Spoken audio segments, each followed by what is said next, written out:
जी अस्सलाम वालेकुम। आज का हमारा टॉपिक डिसऑर्डर्स ऑफ ब्लड और आज के लेक्चर में हम ब्लड की वजह से होने वाली बीमारियों की बात करेंगे। आज के लेक्चर में हम दो डिसऑर्डर्स को डिस्कस करेंगे। The very first of all leukaemia के बारे में बात करेंगे और इसके अलावा हम थैलेसीमिया के बारे में भी डिस्कस करेंगे कि थैलेसीमिया में क्या होता है और ये किस तरह की डिजीज। चलिए स्टार्ट करते हैं पहली डिजीज से जिसको हम मेरा बेटा कहते हैं ल्यूकीमिया। और this is the first disorder जिसको हम आज करने जा रहे हैं डिस्कस, और इसको हम ब्लड कैंसर भी कहते हैं। ये इसका दूसरा नाम है ब्लड कैंसर। अब हमने कोशिश करनी है कि इस डिजीज के नाम से ही इसको समझने में कामयाब हो जाए। चलिए पहले तो हम ल्यूकीमिया को देखते हैं ना। देखिए ल्यूकीमिया का जो पहला ल्यूकीमिया वर्ड का जो पहला पार्ट है ना वो है ल्यू। अब ल्यू से आई होप आपको याद आ रहे होंगे ल्यूकोसाइट, जिनको हम व्हाइट ब्लड सेल भी कहते हैं। तो ये ना ल्यूकीमिया का व्हाइट ब्लड सेल के साथ कोई रिलेशन लाजमी है। ये मेरा बेटा एक्चुअली डिजीज ही व्हाइट ब्लड सेल्स की है। इसमें होता क्या है कि प्रोडक्शन ऑफ लार्ज नंबर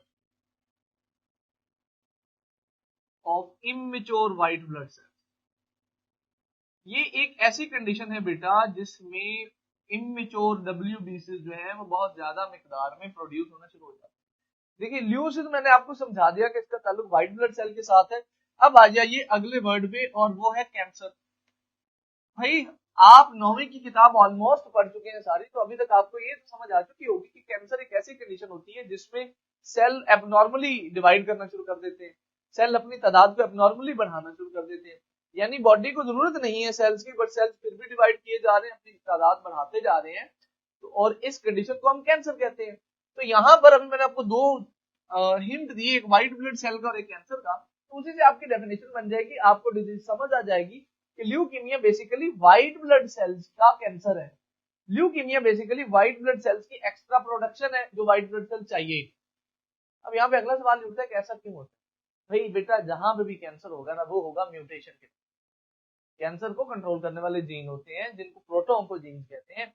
जब वो जीन खराब हो गया, वो पर्टिकुलर सेल जो है ना वो एबनॉर्मली डिवाइड करना शुरू करते हैं। तो in case of this leukaemia, इसकी जो कॉज है बुनियादी तौर पे वो भी म्यूटेशन ही है डेफिनेटली, और ये म्यूटेशन होती है in the bone marrow of lymphatic tissue.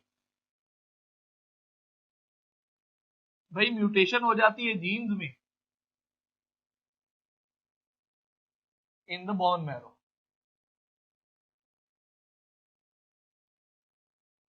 और उसकी वजह से ये जो आपके व्हाइट ब्लड सेल है ये बहुत ज्यादा जो है ना वो प्रोड्यूस होना शुरू हो जाता है। अब एक तो सिचुएशन ये है कि ज्यादा प्रोड्यूस हो रहे हैं, दूसरी बात डिफेक्टिव हो रहे हैं। देखिए यहाँ पे मैंने लफ्ज यूज किया इमेच्योर का, यानी कि व्हाइट ब्लड सेल बनेंगे वो मेच्योर नहीं होंगे, वो डिफेक्टिव होंगे, वो सही नहीं होंगे, वो अपना काम प्रॉपरली नहीं कर सकते। अब यहाँ पर सवाल ये है कि फिर भाई इसका इलाज क्या है। अगर ये बीमारी हो जाए तो फिर बंदा क्या करे, इसका इलाज है क्या। तो इसके क्योर में मेरा बेटा जो सबसे इंपॉर्टेंट चीज है इसके क्योर के अंदर, वो है पेशेंट के ब्लड की रेगुलर रिप्लेसमेंट। यानी पेशेंट के ब्लड में डब्ल्यूबीसी प्रोड्यूस हो रहे हैं डिफेक्टिव, उसको आप नॉर्मल ब्लड के साथ जो है ना वो रिप्लेस करते रहे। इसका बुनियादी तौर पे तो ये क्योर है, replacement of blood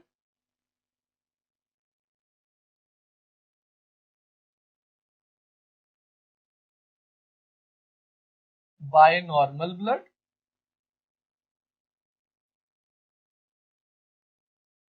through donor. यानी आप ऐसे डोनर्स ढूंढें, ऐसे लोग ढूंढें जो ब्लड डोनेट करना चाहते हो और फिर उनका जो ब्लड है वो पेशेंट के ब्लड के साथ जो है रिप्लेस कर दें। तो इस तरह वो बंदा जो है बेचारा जिंदा रह सकता है। बट देखिए ये भी कोई परमानेंट सोल्यूशन तो नहीं है। अब आप सारी उम्र तो अपना ब्लड जो है वो रिपीटेडली जो है उसको रिप्लेस नहीं करवा सकते।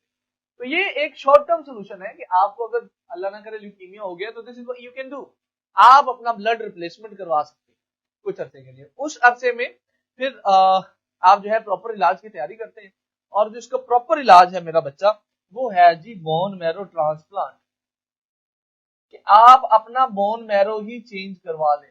ल्यूकीमिया का एक्चुअली जो मेन हल है वो यही है कि आप बोन मैरो ट्रांसप्लांट करवा लें, अपना बोन मैरो ही चेंज करवा लें। जब बोन मैरो चेंज हो जाएगा तो फिर जो व्हाइट ब्लड सेल प्रोड्यूस होंगे वो डेफिनेटली उतने वो डिफेक्टिव नहीं होंगे, वो मेच्योर होंगे, वो सही।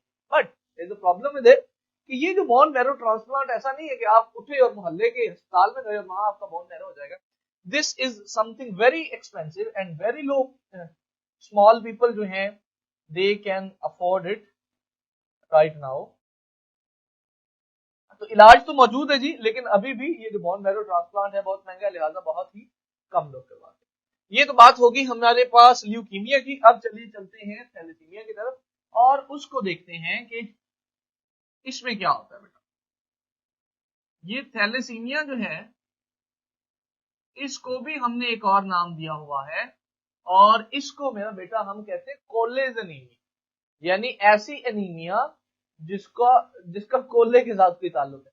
So we say that this is basically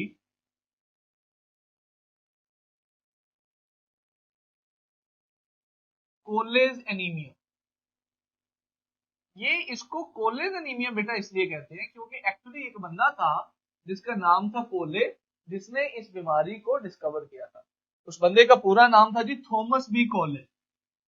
he was an American scientist जिसने बुनियादी तौर पर इस बीमारी को डिस्कवर किया था और फिर उसके नाम पे ही इस बीमारी को कोले एनीमिया भी कहते हैं. ये थैलेसीमिया जो है बुनियादी तौर पर ये एक जेनेटिक डिजीज है.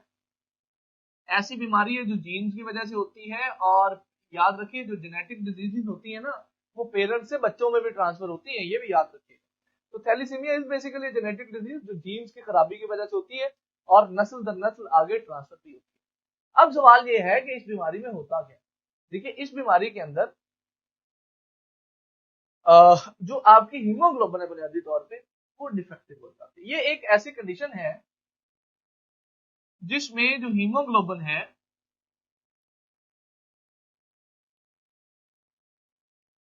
बिकम्स डिफेक्टिव, वो डिफेक्टिव हो जाती है. तो अब सवाल ये है कि हीमोग्लोबिन क्यों डिफेक्टिव होती है. इसका वही जवाब है जो हमें यहां मिला था कि ये हीमोग्लोबिन भी बेटा डिफेक्टिव होती है म्यूटेशन की वजह से. वो जीन्स जो हीमोग्लोबिन बनाते हैं, देखिए हीमोग्लोबिन प्रोटीन है ना. अब मैं आपको वापस लेके चलता हूं